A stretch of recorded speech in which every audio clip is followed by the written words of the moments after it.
రాజన్న సిరిసిల్ల జిల్లా మాచర్ల బొప్పాపూర్లో పర్యటించారు BRS working president KTR.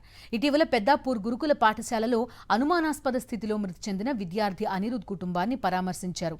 బాధితులను ఓదార్చి అండగా ఉంటామని ధైర్యం చెప్పారు కేటీఆర్. అనంతరం గురుకుల పాఠశాలను పరిశీలించారు. ప్రభుత్వం బాధిత కుటుంబాన్ని ఆదుకోవాలని, గురుకుల పాఠశాలలను అభివృద్ధి చేయాలని కోరారు కేటీఆర్.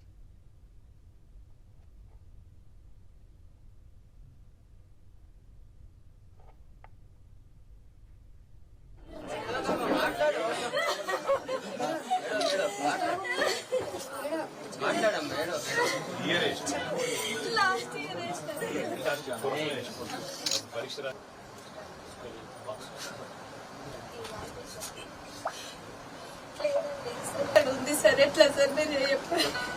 అందరు వాళ్ళని నమ్మే వేసినాం కదా సార్.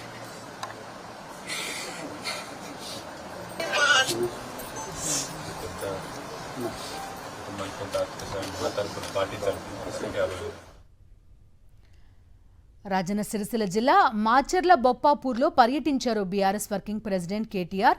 ఇటీవల పెద్దాపూర్ గురుకుల పాఠశాలలో అనుమానాస్పద స్థితిలో మృతి చెందిన విద్యార్థి అనిరుద్ కుటుంబాన్ని పరామర్శించారు. బాధితులను ఓదార్చి అండగా ఉంటామని ధైర్యం చెప్పారు కేటీఆర్. ఆ తర్వాత ఆ గురుకుల పాఠశాలను కూడా పరిశీలించారు ఆయన.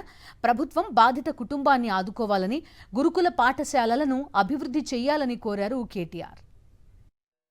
గత సంవత్సర కాలంగా కోరుట్ల ప్రభుత్వ పాఠశాలలో హాస్టల్లో చదువుతూ మరి దురదృష్టవశాత్తు నిజంగా కూడా అత్యంత బాధాకరమైన పరిస్థితుల్లో అక్కడ ఉండే అపరిశుభ్ర వాతావరణంలో చివరికి స్కూల్ ఆవరణలోకి పాములు రావడం వల్ల ఇవాళ ఒకరు కాదు ఇద్దరు విద్యార్థులు మరణించి మరొక విద్యార్థి విషమ పరిస్థితిలో ఉన్న ఒక బాధాకరమైన దురదృష్టకరమైన పరిస్థితి ఈరోజు రాష్ట్రంలో ఎంతోమంది తల్లిదండ్రుల కడుపు కోత కారణమవుతా ఉంది.